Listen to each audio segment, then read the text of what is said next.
안녕하세요. 반갑습니다. 반갑습니다. 예, 저는 미 동북부 사제협의회 회장 백운택 아우스팅 신부입니다. 저희들 이번에 지난 월요일부터 19일부터죠.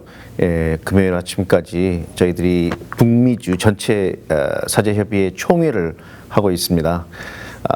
사제협의회는 북미주 사제협의회는 9개의 지역으로 나눠져 있습니다. 예를 들어서 동부 같으면 동부, 북부, 중부, 남부로 나눠져 있고, 그다음에 중부도 북부, 그다음에 중부, 남부로 이렇게 서부도 나눠져 있는데 전체적으로 신부님들이 지금 활동하고 있는 신부님들이 200여 명 정도 됩니다. 예. 그런데 이번 총회에 한 73명 지금 참가하고 있습니다.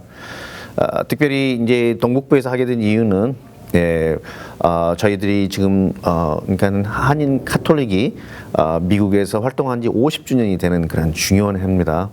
이 중요한 해에 어떻게 우리가 50주년 행사를 이제 준비해 갈 것인지 바로 그런 것들을 논의하기 위해서 저희 모였는데 제일 이제 그런 중요한 것도 있지만 뉴욕은 또 아름다운 곳이잖아요. 그래서 우리 뉴욕에서 이제 주최를 해서 많은 신부님들이 모였고 그다음에 지금 이제 회의를 하고 있습니다.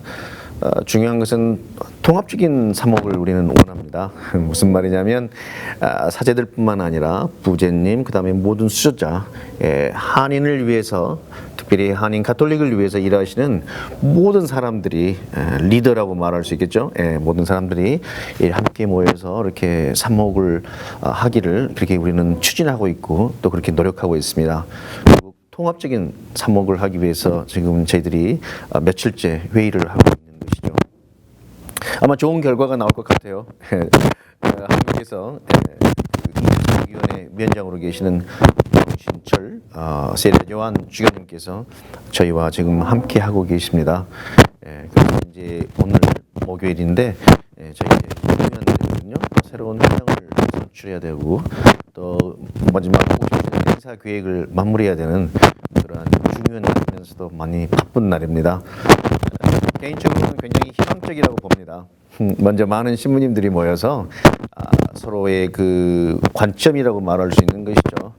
사목적인 관점, 바로 그 사목적인 관점을 서로 논의하면서 우리가 어떻게 하면 더 올바른 사목자가 될 수 있고 어떻게 하면은 정말 우리 천주교 한인 천주교 신자분들에게 영성적인 도움을 줄 수 있을까라고 하는 것들을 우리가 논의하고 있는 것이기 때문에 우리 신자 여러분들께서 많이 기도해 주시기를 부탁드리고 저희 사제들도 가톨릭 신자 여러분들을 위해서 최선을 다하려고 이렇게 노력하고 있습니다. 고맙습니다.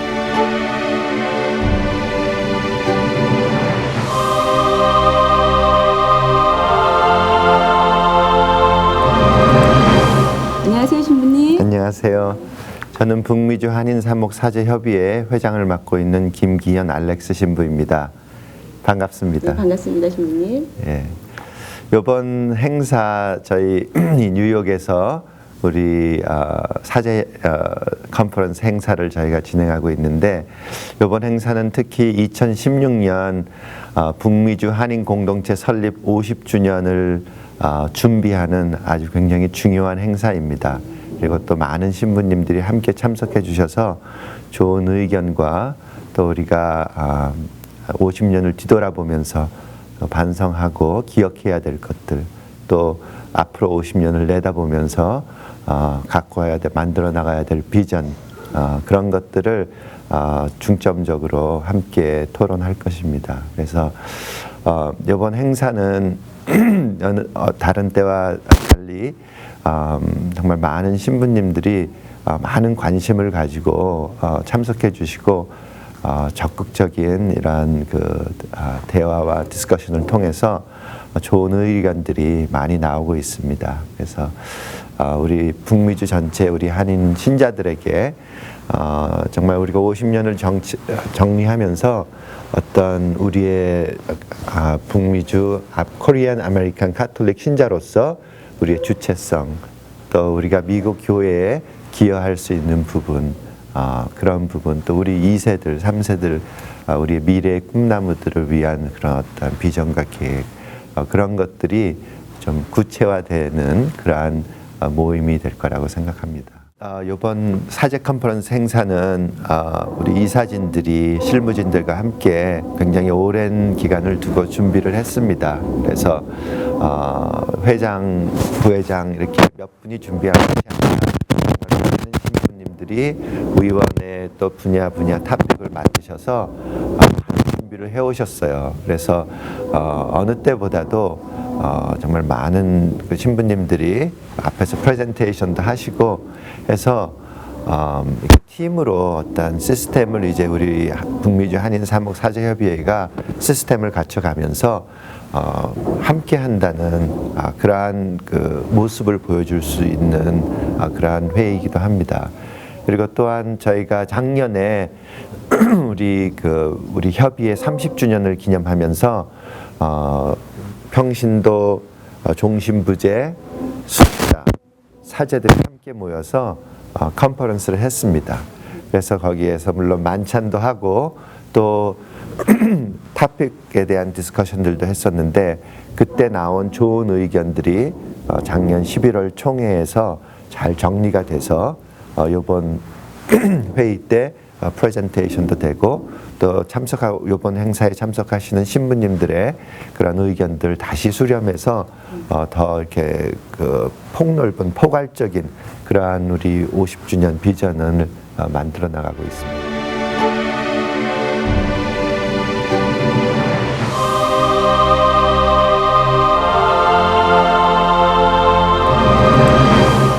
우선 반갑습니다. 저는 중남부 지구장과 그리고 이제 콜로라도 덴버 성당 주임 신부를 맡고 있는 신은근 바오로 신부입니다. 그러면서 동시에 북미주 사제협의회 이사장을 맡고 있습니다. 2014년 올해는 신부님들이 참 많이 오셨어요. 70여 분이 현재 오셨는데 이건 기록입니다. 아무래도 우리 뉴욕 지구를 맡고 계시는 백운택 신부님의 그런 어떤 후원과 또 노력이 아닌가 싶고요. 또 금년에는 우리가 2016년에 50주년 말하자면은 미주 한인들이 본당을 시작한 것을 미국 주교회로부터 공식적으로 우리가 인정받은 게 50주년이 되는데 거기에 대한 관심도가 아닐까 이렇게 생각하고 있습니다. 그래서 이번에 이렇게 많이 오시고 또 주변 분들이 많이 협조를 해주셔서 좋은 결과가 나올 것으로 예상됩니다. 흐뭇합니다.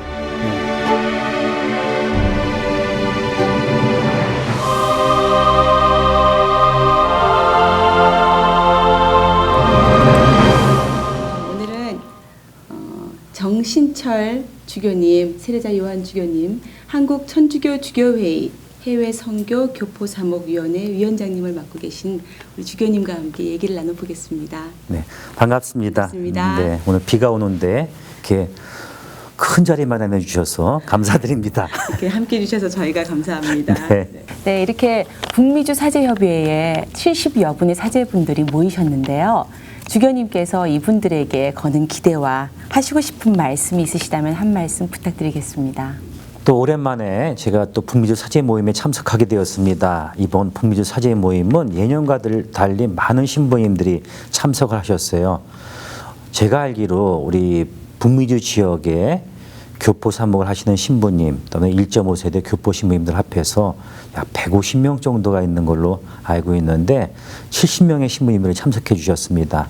참석해 주신 모든 신부님들께 감사드리고 어려운 지역에서 또 어려운 상황 속에서 또 이렇게 열심히 사목하시는 신부님들께 우리 감사를 드립니다.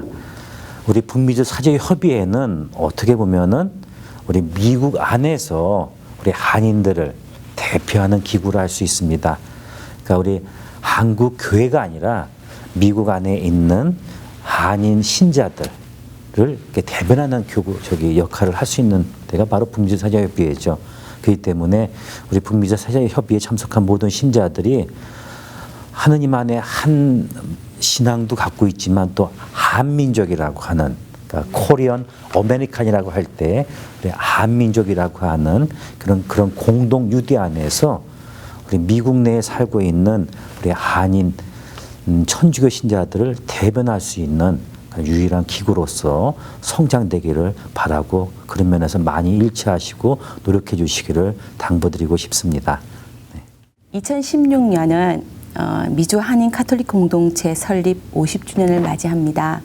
이 뜻깊은 해에 주교님께서 이곳 신자들에게 하시고 싶으신 말씀 한마디 부탁드리겠습니다. 1966년도 제가 알기로 샌프란시스코에서 처음으로 한인 성당이라고 하는 공동체가 시작되면서 그것이 기점으로 해서 아마 2016년 50주년을 준비하는 걸로 알고 있습니다. 물론 그전에는 인민 역사와 더불어 신자들이 이 미국 땅에서 신앙생활을 해왔겠죠. 그러나 그게 1966년으로 우리가 잡는 이유는 공식적으로 한인 신자들이 한국 신부님과 더불어 이사를 했다는 것이 포인트였던 것 같아요. 그런 면에서 봤을 때 50주년을 맞이하는 우리 북미주에 있는 많은 신자들은 처음에 그 미사를 시작할 때의 그 신자들과 그 신부님의 열정을 상기해 주셨으면 좋겠습니다. 어려운 여건 속에서도 신부님을 초대해서 우리가 이 지역 안에서, 미국 지역 안에서 그 한국말이라고 하는 언어의 장벽을 철폐하면서 이렇게 미사를 했을 때에 그를 만들기 위해서 얼마나 많이 노력을 했겠습니까? 그런 신앙의 열정을 우리 50년이 지난 모든 신자분들이 다시 한번 상기시켜 주셨으면 좋겠고, 다른 한편으로 그분들이 면면이 이렇게 전달해 준 신앙을 우리가 받아왔고, 또 받아와서 50년을 경축하기에 우리가 받은 이 신앙을 어떻게 후손들한테, 물론 다른 형태가 되겠죠, 전달해 줄 수 있을까? 그것도 깊이 모두가 고민하면서 또 생각해 보면서 하나님께 질문을 던지면서 50주년을 맞이했으면 좋겠습니다. 우리의 신앙을 지켜나갈 북미주 이민자들의 자녀 1.5세와 2세들에게 꼭 당부하시고 싶은 말씀 한마디 부탁드릴 수 있을까요? 네, 사실 그 신앙을 받아들인다고 하는 것은 우리가 뭐 하나의 신앙이지만 이게 언어라고 하는 매개체를 통해서 이렇게 소위 말해서 받아들이게 돼 있습니다. 그러니까 언어라고 하는 매개체를 통해서 우리가 생각하는 구조도 형성되게 돼 있어요. 그러니까 이제 코리안 아메리칸이라고 할 때 이제 아메리칸이라고 하는 것에 완전히 속할 수도 없고 또 다 코리안에 대해서도 속할 수가 없어요. 그러니까 한편으로는 믹스된 어떤 문화를 갖고 1.5세대에 있는 신자들이 살고 있거든요. 그렇기 때문에 저는 좀 포지티브한 긍정적인 면에서 좀 이렇게 좀 생각을 해주었으면 좋겠습니다. 그 말은 뭐냐면은 코리안으로서의 신앙을 접근하는 장점이 있어요. 감성적이면서도 정적인 것이 강합니다. 그러나 단점은 뭐냐? 이성적이지 못한 경우가 참 많이 있어요. 그러나 아메리칸이라고 할 때의 이 멘탈, 그러니까 정신적인 구조는 정적인 건 참 약하고 감성적인 부분 부족하지만 리저너블하다는 거죠. 이성적이라는 거예요. 이 양쪽 문화의 믹스된 문화의 장점을 잘 자기 안에서 받아들이고 조화시킬 수 있었으면 좋겠습니다. 네. 주교님은 해외 파견 선교사들에 대해서 각별한 애정을 가지고 계시다고 알고 있습니다. 해외 선교사들의 현황에 관한 이야기와 미주 한인 카톨릭 공동체가 어떻게 그분들을 돕기를 바라시는지요. 또한 해외 이민자 사목을 위해 한국 교회가 앞으로 계획하고 추구하는 방향에 대해서 알고 싶습니다. 그 전 세계적으로 우리 한국인 선교사 숫자가 1000명입니다. 이렇게 얘기를 하면은 신자들이, 한국에 있는 신자들이 놀래요. 그렇게 많이 나갔습니까? 네? 그러니까 어떻게 보면 한국 교회는 받는 교회에서 나눠주는 교회로 바뀐 거죠. 옛날에 우리 많은 선교사들이 한국에 와서 신앙을 전달해 줬기 때문에 많이 받았습니다. 이제 우리는 그것을 받은 거를 이제 나눠줘야 될 시기죠. 우리가 받았기 때문에 준다고 하는 개념이 아니라 나눈다고 하는 개념으로 이제 우리 선교사들이 활동을 하고 있는데 5대양 6대주에 약 1000명 정도 신부님, 수녀님, 평신도들이 활동하고 있습니다. 참 어려운 환경이에요. 저는 한국 천주교회 주교회 해외 선교 교포 사목 위원장을 하면서 5대양 6대주에 지금 이제 선교사들 모임을 거의 다 이제 구축했습니다. 총무신부와 같이 구축을 했는데 그 선교사 모임을 갈 때마다 느낀 거는 참 그 신부님, 수녀님, 평신도들이 어려운 환경 속에서도 굳굳이 신앙을 지켜나가고 또 굳굳이 그 복음을 선포하기 노력하고 계셔요. 우리가 그렇기 때문에 우리가 뒤에서 그분들 기도로서 이렇게 도와주는 것도 중요하지만 그분들이 영적으로 쉼을 가질 수 있고 영적으로 교류를 통해서 도움을 받을 수 있는 그런 어떤 모임을 지속화시키는 게 중요하겠다라는 생각을 많이 했습니다. 물론 남미 같은 경우는 그 역사가 20년 이상이 됐지만 아프리카 교회 같은 경우는 이제 저희 2번의 모임이 이제 시작이 된 겁니다. 그래서 우리 북미주 한인 신자 여러분들께서 해외에서 지금 선교하시는 많은 한국인 신부님, 수녀님, 선교 평신도들을 위해서 기도로서 많은 도움을 주시고 있는 거 알고 있습니다.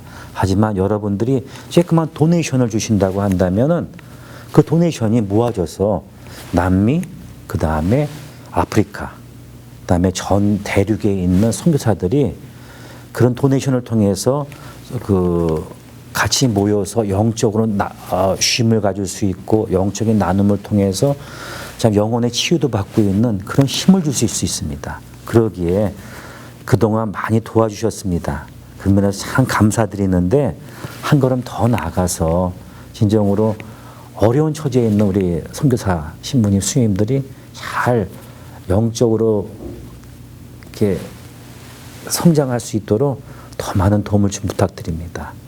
예를 들어서 멕시코 한국 순교 성인 복자회 수녀님들도 지난번 그 평화방송에서 준비한 미션 기획물에서 그런 얘기를 해요. 집이 없는 할머니들을 미국에서 도와주신 신자분들의 도움으로 집을 만들어서 그분들이 기뻐할 때 너무 감사하다고 그런 얘기를 이렇게 방송에서도 했습니다. 그런 내가 직접적으로 듣지 못하지만은 아마 그런 것이 너무 많이 있다는 거예요. 그렇기 때문에 북미주 한인 신자 여러분 그동안 감사드리는데 다시금의 그 도움을 부탁드립니다. 또 한편 아울러 우리 한국 천주교에서는 우리 이민을 오신 우리 신자분들에 대해서도 많은 관심을 가지고 있어요. 많은 주교님들이. 저는 그런 주교님들의 이제 어떻게 보면 대표급으로 와서 그런 이 모임을 참석하고 있는 건데 사실 한국에 있는 많은 주교님들께서 교포 신자들에 대한 영적인 문제에 대해서 관심이 많습니다. 근데 문제는 어디 있냐면은 신부님들이 많지 않다는 거예요. 그러니까 한국에서. 그러니까 선교를 내보내는 분도 있지만은 교포 삼아 오시는 분들도 있는데 그분들의 숫자가 지원하는 숫자가 자꾸 줄어들어요. 그러니까 어떻게 보면 한인 우리 신자분들은 이민자 할 때 우리 한국에서 당연히 신부님들이 오신다고 생각하실지 모르겠지만 요즘에는 사실 그렇지가 않습니다. 그렇기 때문에 관심은 많은데 어떻게 더 많이 보낼까에 대해 주교님들이 많이 걱정을 하고 계시고 그렇습니다. 그렇기 때문에 저희 그 교포 신자들에 대한 한국 주교님들의 애정은 많다고 하는 거 그걸 잊지 않아 주셨으면 좋겠고 좀 이렇게 교포 사목이라고 하는 것에 대한 사명의식을 갖고 일할 수 있는 신부님들이 많아질 수 있도록 우리 한인성당 한인 교포 신자들도 많은 기도 좀 해달라고 좀 부탁드리고 당부드리고 싶습니다. 한인 이민자로서 최초의 남미 아르헨티나에 문한님 주교님이 탄생하셨는데요. 정 주교님께서는 어떤 의미로 이것을 보시는지 또 최근 카톨릭 교회의 새 추기경님 임명에 따른 한국 카톨릭의 위치와 우리에게 끼친 영향에 대해서 말씀해 주셨으면 합니다. 네. 문화님 주교님은 작년 아미깔 모임, 그러니까 남미 선교사 모임의 명칭이 아미깔이에요. 아미깔인데 아미깔 모임에서 회장님으로 당선이 됐어요.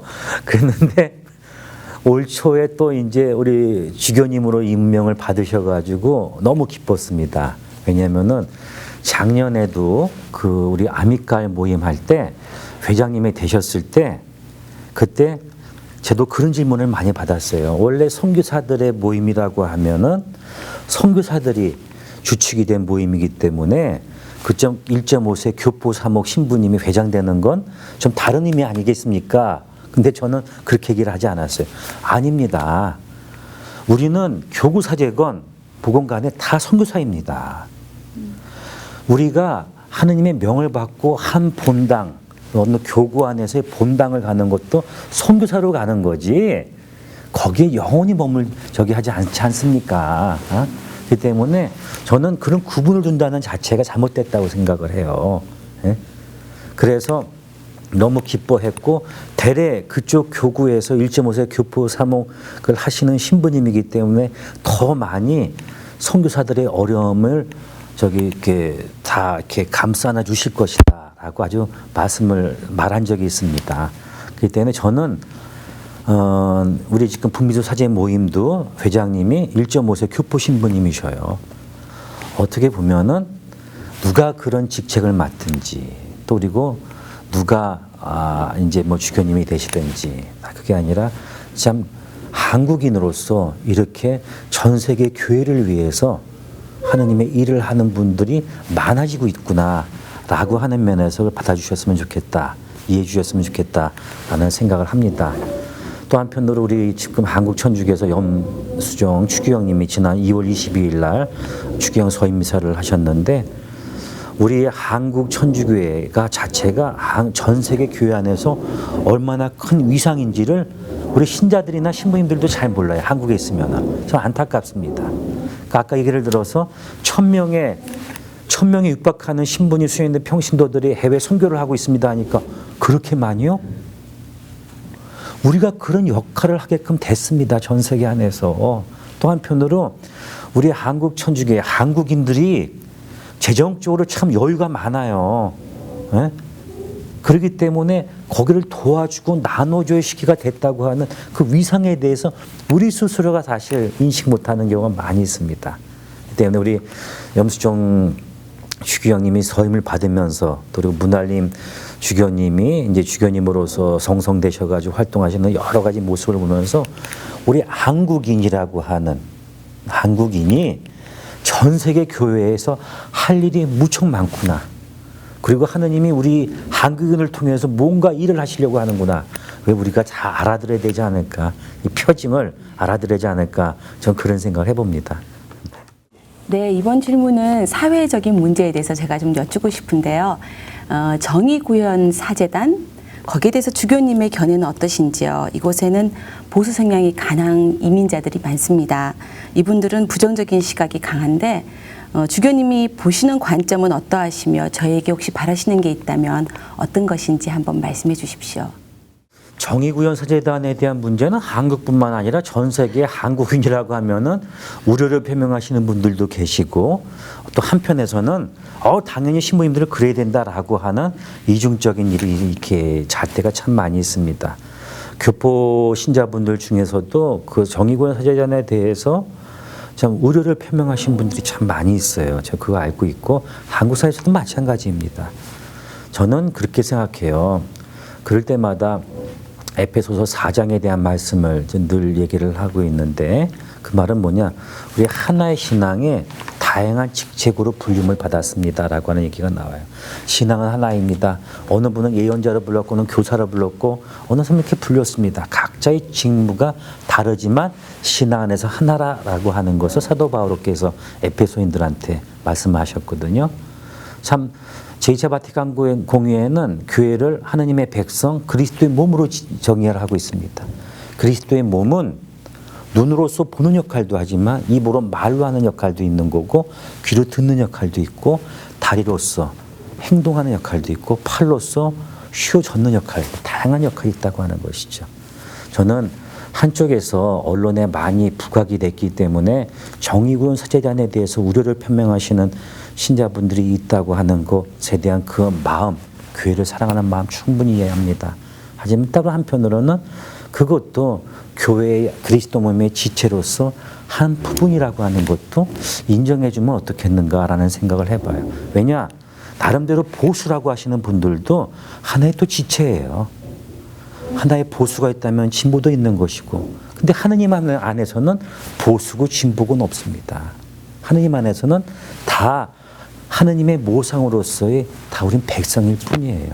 백성이 다양한 목소리를 낸다는 측면에서 우리가 한편으로 저렇게 볼 수도 있구나라고 이게 들을 수 있는 귀를 갖는 것도 중요한 것 같고 또 뭐 정의원 사제단 하시는 신부님들도 좀 마찬가지라고 봐요. 이렇게 우리를 반대하는 사람들의 목소리도 있구나. 그것도 그분들이 들으셔야 되고 이분들도 저렇게 생각할 수도 있구나라고 들을 줄 아는 그런 마음을 가질 때 그리스도의 몸으로서 더 풍성한 어떤 그렇게 풍성한 이렇게 모습이 되지 않을까 저는 그렇게 좀 말씀드리고 싶습니다. 왜냐하면 하느님은 성서에서 보면은 이렇게 볼 때마다 느끼면은 뭐 이거는 편집하셔도 되고 안 해도 돼요. 성서에 보면은 하느님은 그 누구를 단죄하신 적이 없어요. 또 누가 이렇게 얘기할 때, 그러니까 시몬 열혈당원 시몬이 막 얘기했을 때 그렇게 단죄하신 적이 없어요. 그 안에서 하느님이 어떻게 활동하실지를 많이 생각하셨던 것 같습니다. 그러니까 대야고보 같은 경우 오늘 이제 사도행전 15장에 보면은 그 첫 번째 예루살렘 회의를 할 때 대야고보, 그러니까 예루살렘이 어떻게 보면은 큰 역할을 하셨던 분이거든요. 그 야고보 사도도 전체에 대해서 그렇게 큰 줄기를 얘기하시고 복음의 비탄에서 얘기를 하셔요. 근데 그분들이 예수님의 제자였을 때 사실은 얼마나 성향들이 다양했습니까? 근데 그 다양성 안에서 예수님은 그 성격을 이용해서 다 성향을 이용해서 하나의 공동체를 만들어 나가셨어요. 그러니까 정의구현 사제단도 그렇고 어떻게 보면은 다른 어떤 단체들도 그렇고 하나의 그런 걸 통해서 하나님의 역사심이 뭔지를 좀 큰 눈으로 바라보면 어떻겠는가 그런 생각도 좀 말씀드리고 싶네요. 한국의 세월호 사건을 접한 저희들이 믿음이 많이 흔들리고 있는 시간이에요. 지금은 여기에서 주교님이 개인적인 주교님의 생각은 어떠하신지 저희가 알고 싶습니다. 네, 많은 매스컴에서 세월호 사건을 바라보면서 천박한 자본주의 결과다. 다른 얘기로 하면은 좀 막말로 표현을 하면은 졸부군성이 드러난 거다라고 이렇게 아주 엄격한 표현을 합니다. 한국 사회 안에서도 그것에 대한 자성의 목소리가 종교계에서 참 많이 있습니다. 근데 어떻게 보면은 이 정신문화의 부재라고 이렇게 생각이 된다는 거죠. 정신문화. 근데 저는 어떻게 좀 말씀을 드리고 싶냐면은 우리가 지난 과거에 무엇을 중심으로 살아왔는가를 먼저 질문하고 싶어요. 우리는 이데올로기처럼 많은 사람들이 한국 사회에서 잘 살아보세요. 잘 살아보세요 얘기했습니다. 가난한 시절에 잘 살아보세요라고 하는 이 말 자체는 모든 이들의 구심점이 됐고 힘이 됐고 삶의 원동력이 됐어요. 얼마큼 힘들어도 야 우리 잘 살아봐야 돼. 잘 살아봐야 돼. 가난을 극복해야 돼. 이것이 하나의 힘이 됐습니다. 하지만 그 잘 살아보세요라고 하는 그 캐치프레이어가 우리에게 무엇을 줬습니까? 옆에 있는 사람들을 바라보지 못하게 만들었어요. 잘 살아보세요 통해서 한국 사회는 경제적으로 무척 성장했습니다. 근데 왜 과거보다 사람들과의 대화의 단절이 많아졌으며 왜 사람들은 사람들을 따뜻하게 대하지 못하게 되었습니까? 우리가 잊어버린 게 있다는 거예요. 어떻게 살아보세요에 대해서는 한 번도 생각해 본 적이 없다는 거예요. 사람은 먹는 것만 갖고 사는 건 아니지 않습니까? 네? 먹는 것만 갖고 때 살다 보니까 먹는 것에 풍요로워지고 내 밥그릇을 잘 챙기다 보니까 옆에 있는 사람들의 밥그릇에 대해서는 바라보지 못하게 된 거예요. 세상은 더불어 사는 사람들입니다. 그런데 잘 살아보세요 하다 보니까 나만 잘 살라고 하다 보니까 옆에 사람들과 어떻게 살아야 될지에 대해서는 한 번도 생각해 본 적이 없는 거예요. 윤리 도덕이 사라진 거예요. 저는 세월호 문제를 바라보면서 천박한 자본주의 결과라고 하는 거는 잘 살아보세요 더불어 어떻게 살아보세요. 어떤 목적을 가지고 살아볼 것인가. 이것에 대한 정신문화의 부재로 봅니다. 그러게 이제는 우리는 어떻게 더불어 살 수 있는지를 서로 고민하고 생각해 봐야 될 시기가 되지 않았는가.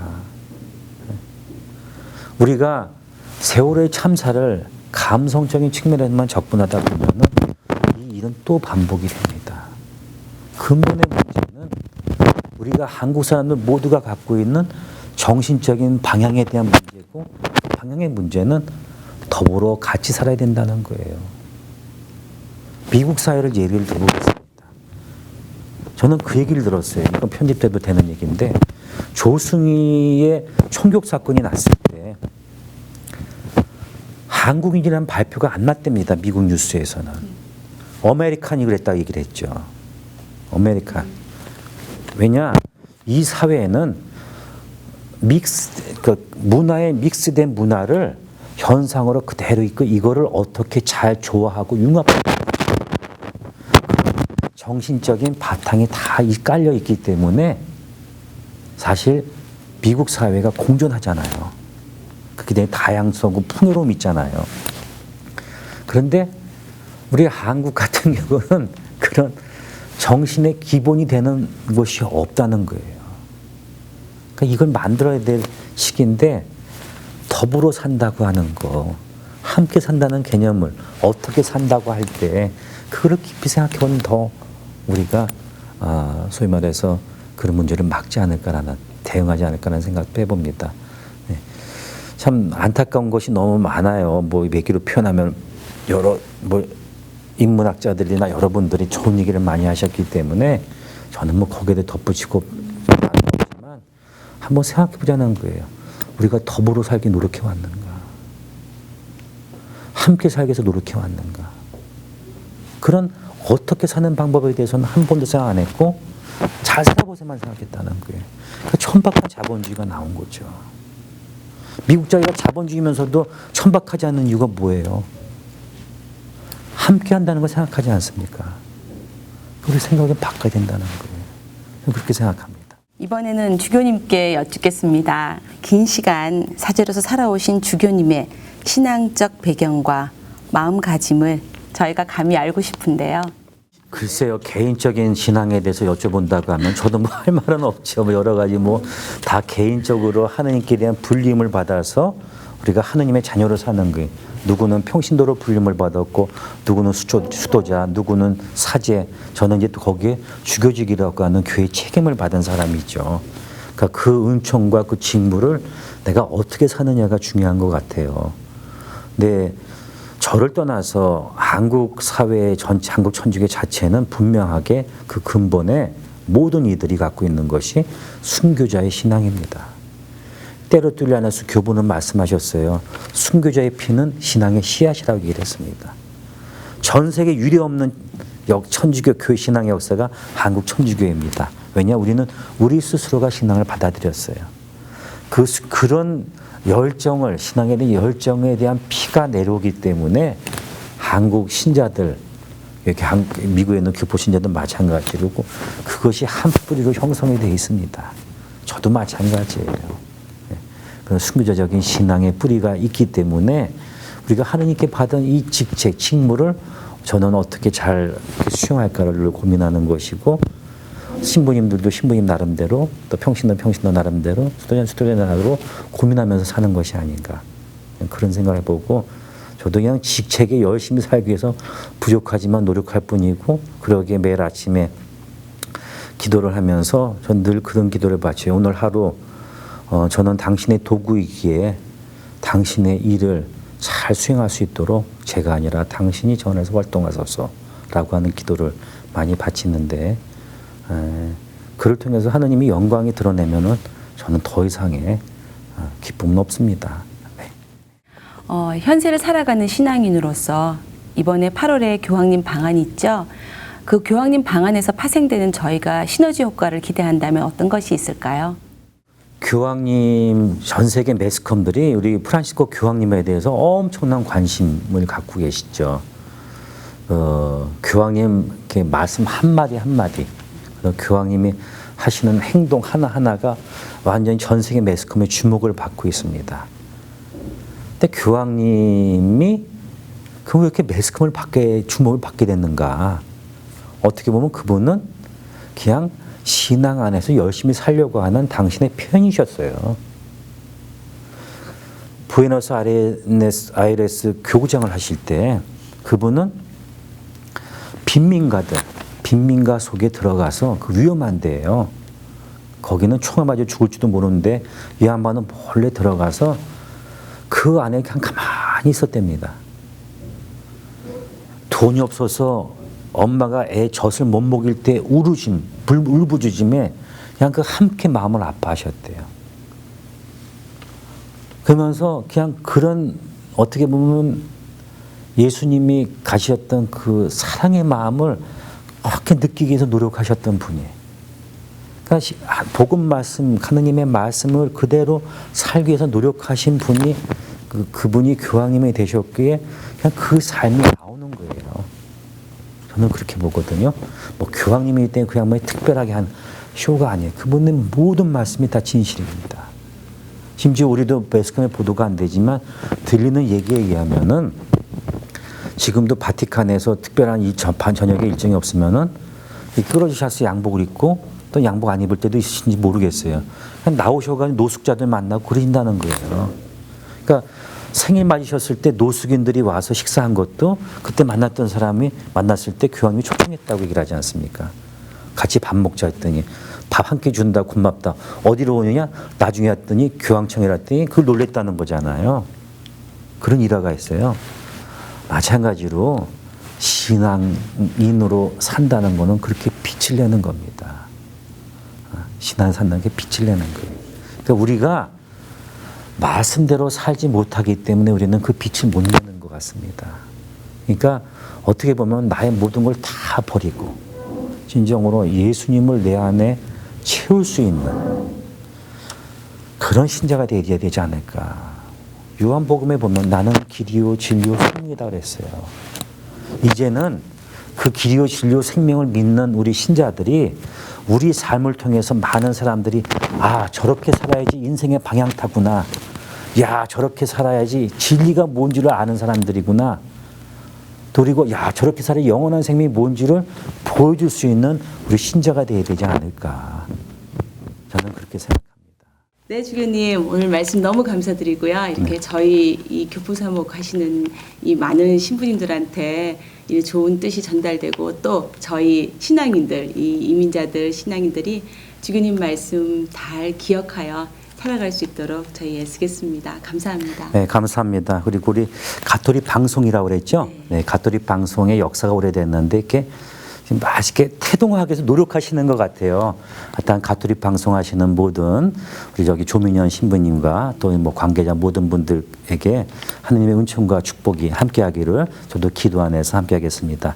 또 이렇게 같이 대화를 할 수 있어서 너무 저도 좋은 시간이었습니다. 감사합니다. 네, 감사합니다. 네.